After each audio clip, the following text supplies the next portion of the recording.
on my foot now. Really? Like, People gonna think it's a Pidgey. like we caught a Pidgey on them.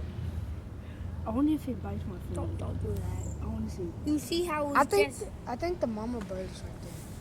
Just looking down like, They better not hurt my kid. I want to pet it with my foot. Don't stop, you dummy. you put it on your phone, it's gonna pick your phone. And then he gonna be dropping his phone on the ground.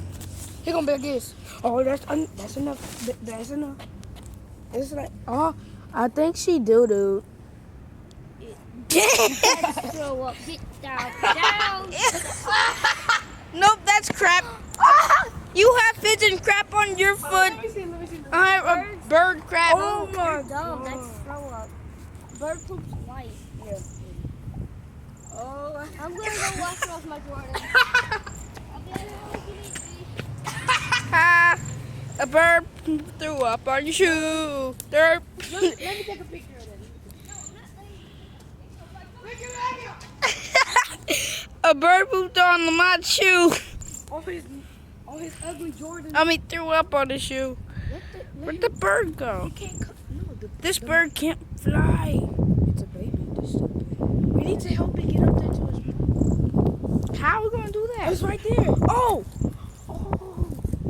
It just took its food. It ran down there and stole. Oh, he actually did that. They said, this is my food, you little children. Children, there's only one bird. Where'd the bird go? Oh. Where'd Lamont really go? Did he really? We still have 2 hours. I don't know why he left. Well, he actually is all the way down there. We still have 2 hours. My mama said we have to get there at like 5:30. Yeah. It's like, it is. Oh look. Oh, it can fly. Oh, no, it's not. It's right there. Look at this. What if that